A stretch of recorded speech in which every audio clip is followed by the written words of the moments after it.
Welcome to Minghui Radio's Falun Dafa podcast, bringing you a window into the lives of Falun Dafa practitioners across China and throughout the world. Stories include first-hand accounts from practitioners who face persecution in China, as well as insights and experiences gained by practitioners during the course of their cultivation.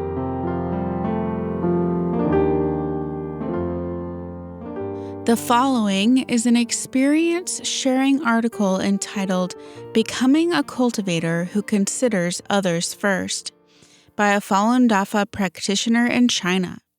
The article was published on the Minghui website on March 5th, 2024. Time flies. It has been 27 years since I began to practice Falun Dafa.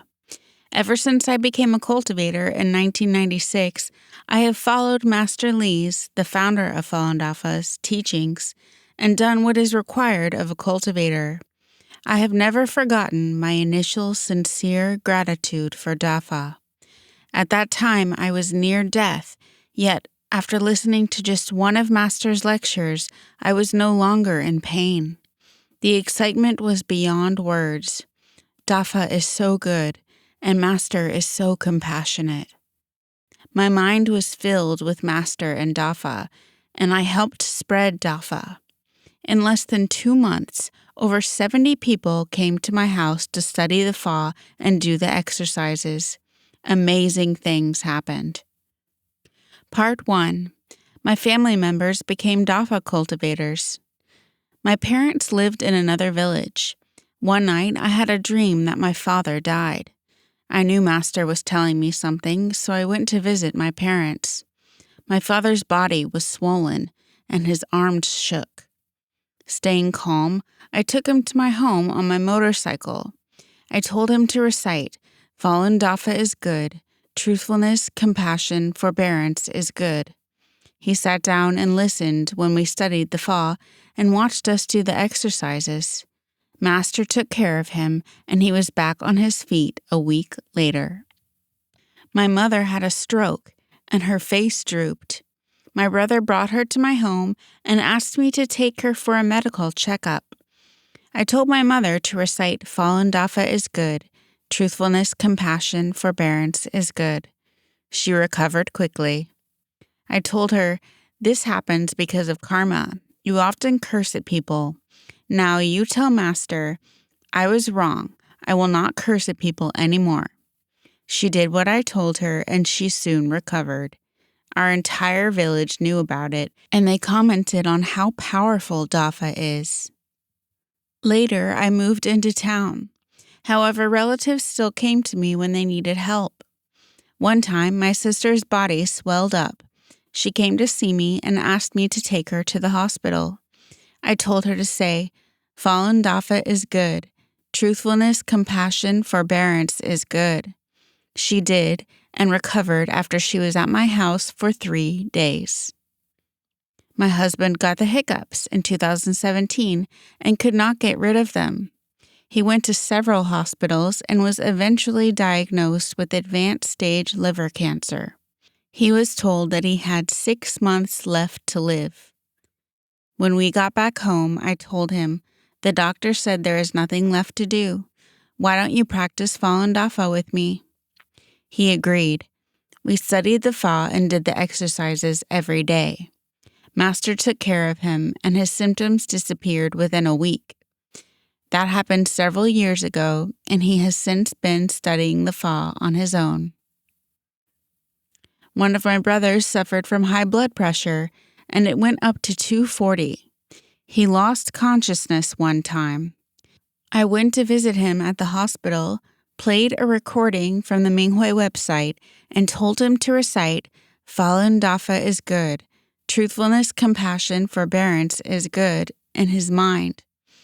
After a few days in the hospital, he woke up but had not improved much. Half of his body was weak and he couldn't walk.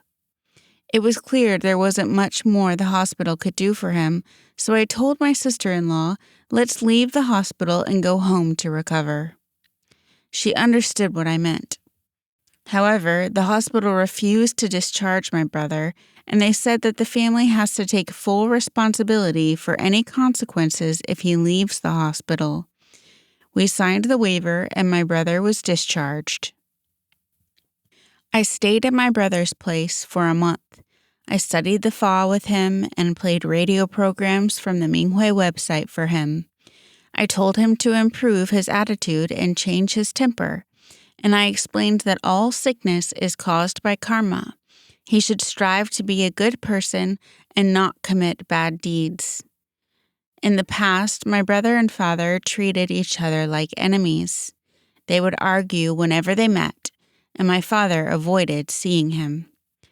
After our mother passed away, my father was living with me. He is 86 years old, and he refused to live with any of my other siblings. After my brother recovered, he brought our father to his home. I called my father one day and asked, "Are you happy there? Is my brother still talking back at you?" He replied cheerfully, "Never. He is good to me. I am happy for both my father and my brother." My nephew has leukemia. His platelet count was low and he appeared to be dying. I brought him home. When he arrived home, he was shivering, so he wrapped himself in the quilt. I studied the Fa with him and taught him the exercises. During the sitting meditation, I saw tears running down his face. I knew it was his knowing side crying out of excitement. He was saved. He sat meditating with me for 40 minutes. He got better and has since been in remission. Our family all benefited from Dafa's blessing. We are thankful for Master's salvation. As Master said in teaching the Fa and answering questions in Jinan, quote, "When one person obtains the Fa, the whole family benefits." Unquote. Part 2. Passing the test of sentimentality for my youngest brother. Whenever I encountered difficult situations, I would think about my situation before I became a Dafa cultivator. I was tormented by illness and was dying. Master endured pain for me and cleansed my body. He changed me into a selfless Dafa cultivator who considers others first, and he gave me the best gift in the world. Being unable to overcome a tribulation means that a cultivator is not living up to Master's compassion. When facing tribulations, I would say to Master, "I must overcome this tribulation, every one of them." My youngest brother is a stubborn person. He refused to listen when I clarified the truth to him, and he did not believe any of it. His wife left him soon after he was diagnosed with kidney failure. I took care of him, paid his medical bills, gave him money to spend, and took him to dialysis. I live quite far from the dialysis center, and traveling there back and forth was inconvenient and time-consuming. So I decided to have him stay at the long-term care center near the dialysis center. Upon hearing this, he said that I wanted to send him away and that he could not live without me. We were both sad. He cried, and I cried with him. I begged Master for help, and that I must get over this tribulation. With Master's help, I made it through. When my brother needed care at the hospital, I would take care of him. I helped him bathe, brought him food, and washed his clothes. His roommates were envious of him and said that he had such a good sister. He understands Dafa now. During dialysis, he fainted twice but ended up all right. Doctors said they had never seen any case like him before. It was a miracle. He believes in Dafa, so Master saved him. Part 3. Cultivating when living with my son's family. My son and his wife lived with us after they got married.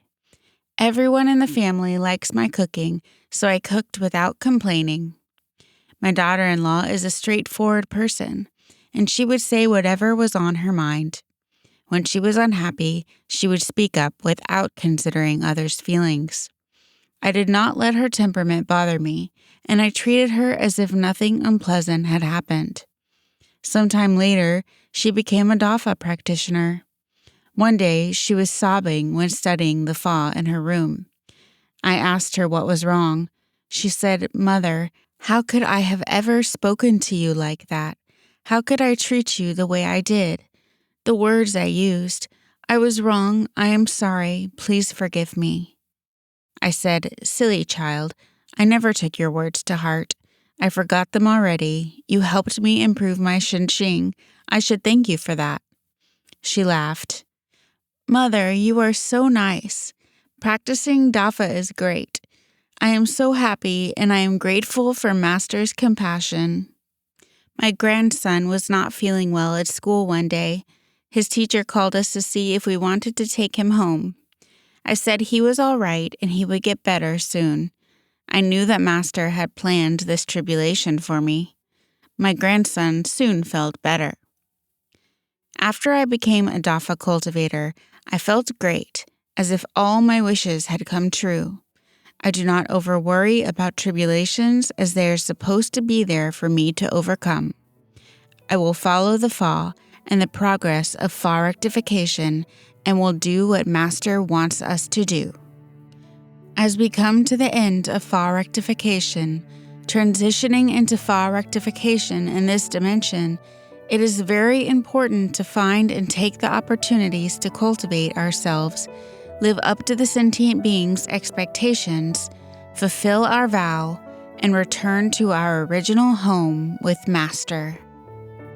I want to thank Master again for his compassion and protection. Thus, I can be unstoppable on my cultivation path. Thank you, Master.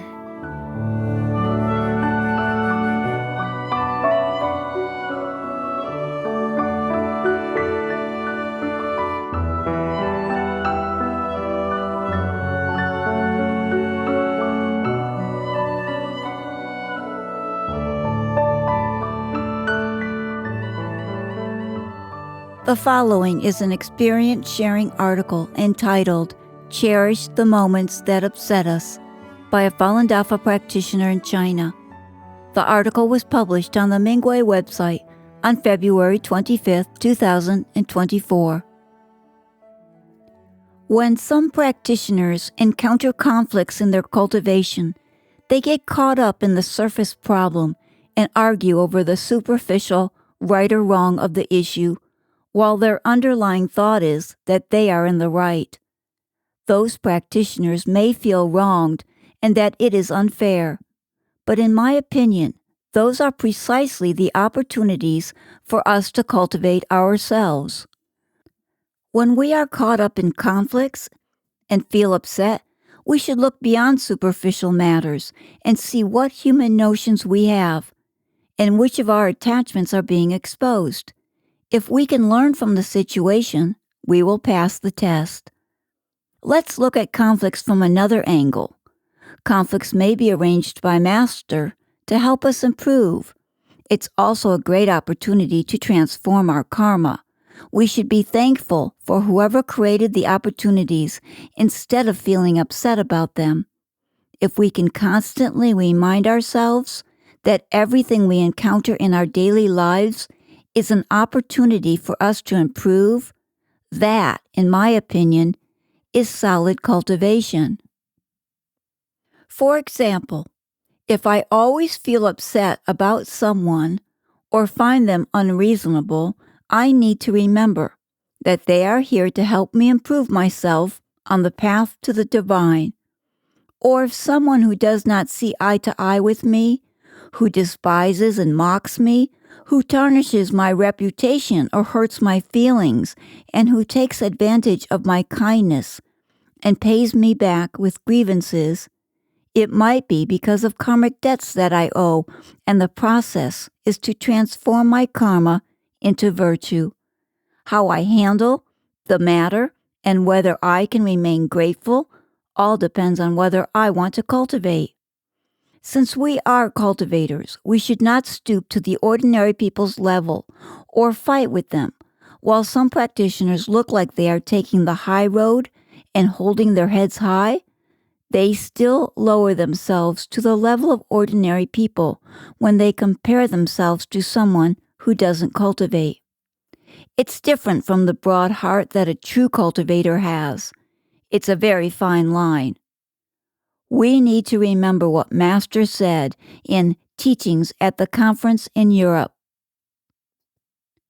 Quote, "Remember my words.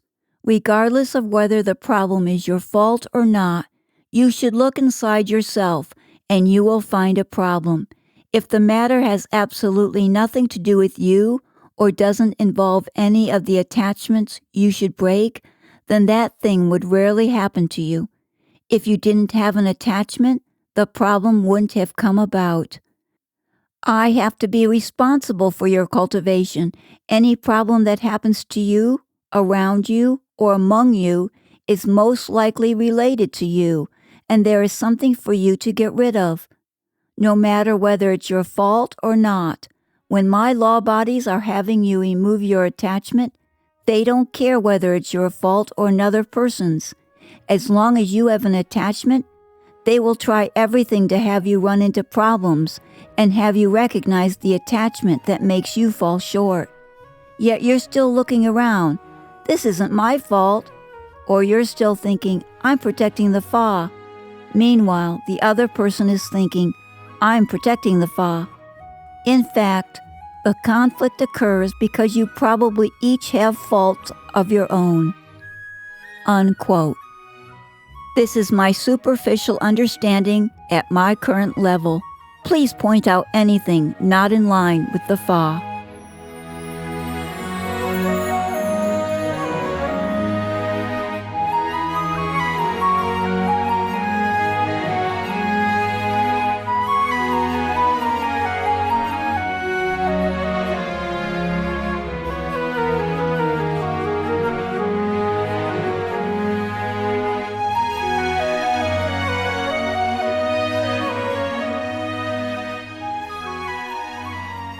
The following is an experience-sharing article entitled A Test by a Falun Dafa practitioner in China.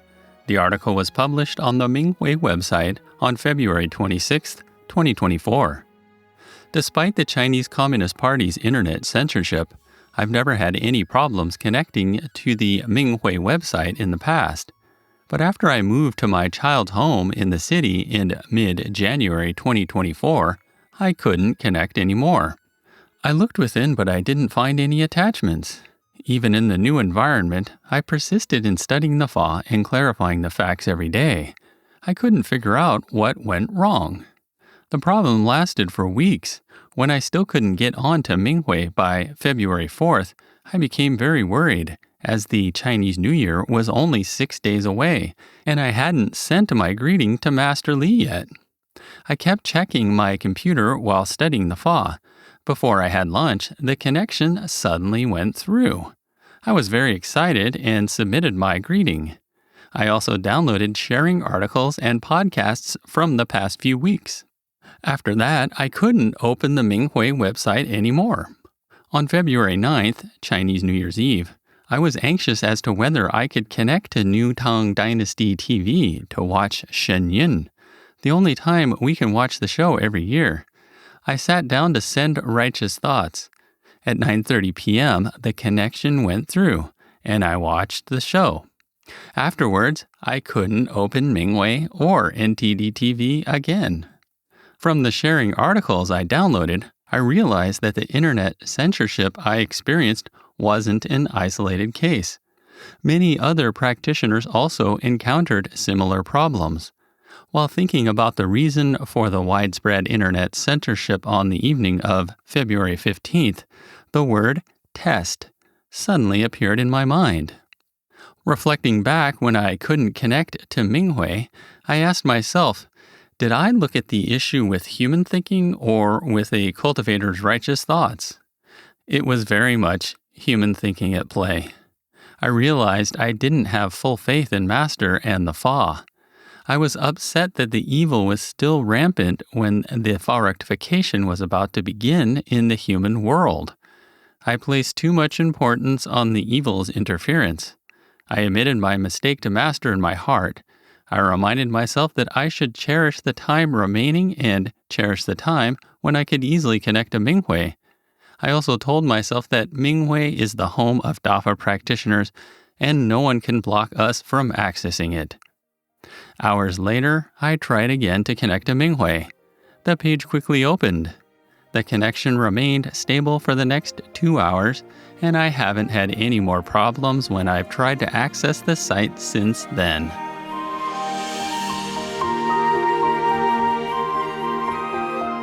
Thank you for listening to the Minghui Radio Podcast. For more information, including news about the persecution of Falun Gong practitioners in China and experience sharing stories by practitioners around the world, please visit our website at en.minghui.org.